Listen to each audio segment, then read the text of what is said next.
তুমি কি জানো তোমার favourite anime Naruto, one piece বা অ্যাটাক অন টাইটান আসলে শুরু হয়েছিল একটা ছোট্ট কমিক বই থেকে?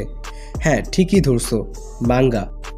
একটা অ্যানিমে দেখতে যতটা স্মুথ লাগে বানানো কিন্তু ততটা সহজ না। আজকে আমি তোমাদের বলবো একটা অ্যানিমে আসলে কিভাবে তৈরি হয়, ধাপে ধাপে শুরু থেকে শেষ পর্যন্ত।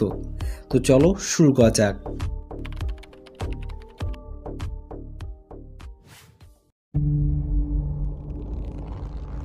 স্টেপ 1, গল্পের শুরু। প্রায় সব অ্যানিমে শুরু হয় মাঙ্গা থেকে। মাঙ্গা জনপ্রিয় হলে প্রোডাকশন টিম ভাবে এটা তো অ্যানিমে বানালে জমবে। তবে সব অ্যানিমে মাঙ্গা থেকে আসে না। কিছু লাইট নোভেল বা গেম থেকেও তৈরি হয়, আবার কিছু কিছু অ্যানিমে মানোয়া থেকেও তৈরি হয়। অনেক সময় স্টোরির পপুলারিটি ঠিক করে এটা অ্যানিমে হবে কি না। Step number 2, scripting. এখন আসে স্ক্রিপ্ট লেখা। গল্পটা ভাগ করা হয় এপিসোডে, সংলাপ লেখা হয়, কোথায় ক্লিফ হ্যাঙ্গার, কোথায় ইমোশন মোমেন্ট সব ঠিক করা হয়। এই কাজটা করেন সিরিজ কম্পোজিশন রাইটার।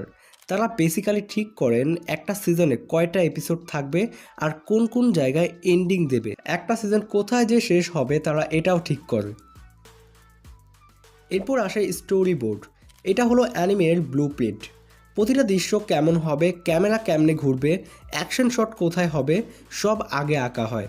এই ধাপটা এমন যেভাবে মুভিতে ডাইরেক্টর সিন প্ল্যান করে, ঠিক তেমনভাবেই অ্যানিমে স্টোরি বোর্ড আর্টিস্টরা প্ল্যান করে। এর পরপরই আসে স্টেপ 4, ক্যারেক্টার ডিজাইন। মাঙ্গাতে চরিত্রটা সাদা কালো থাকে, কিন্তু অ্যানিমেতে তাকে বলতে গেলে লাইফ দেওয়া হয়। চোখের এক্সপ্রেশন, চুলের কালার, পোশাক সব কিছু একদম পারফেক্ট করে। নারুতোর আইকনিক পোশাক বা লুফির হাসি এসব তৈরি হয় এই ধাপে। ক্যারেক্টার ডিজাইনাররা বেসিক্যালি এমনভাবে ক্যারেক্টারগুলো ডিজাইন করে যে পুরো মনে গেঁথে যায়। তারপর হচ্ছে ব্যাকগ্রাউন্ড অ্যান্ড লেআউট। এখানে তৈরি হয় পরিবেশ মানে ব্যাকগ্রাউন্ড। শহর, স্কুল, পাহাড় বা কোনো ফ্যান্টাসি ওয়ার্ল্ড সব কিছু হাত দিয়ে বা ডিজিটালি আঁকা হয়। এই কাজটি করে ব্যাকগ্রাউন্ড আর্টিস্ট আর লেআউট টিম। এই ধাপটাই হলো আসল মজা, অ্যানিমেশন। এই ধাপেই ক্যারেক্টাররা নড়াচড়া করে, লড়াই করে, হাসে, কাঁদে, সব কিছু। একটা 1 সেকেন্ডের ভিডিও বানানোর জন্য প্রায় 25টার মতো আলাদা আলাদা ছবির প্রয়োজন হয়। একটা 24 মিনিটের এপিসোড বানাতে লাগে প্রায় 10 থেকে 15,000 আলাদা ছবি। তাই ভাবো, একটা ফাইট সিন বানাতে কত সময় আর কত ধৈর্য লাগে।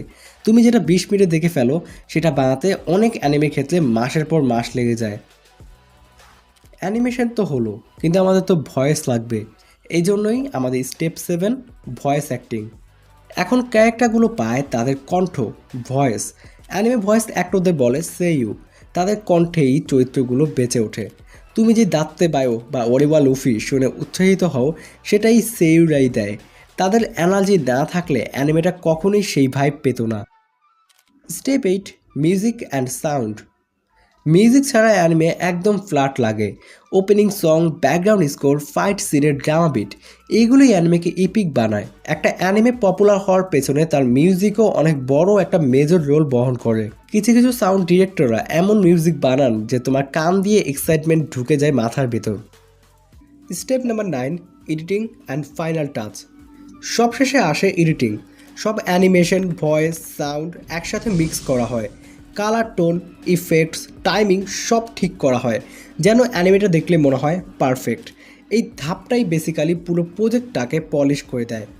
সব কাজ শেষ হলে অ্যানিমে রিলিজ হয় টিভি, নেটফ্লিক্স বা ক্রাঞ্চিরোলে, আর আমরা দেখতে পাই নতুন নতুন সেই রকম কিছু অ্যানিমে।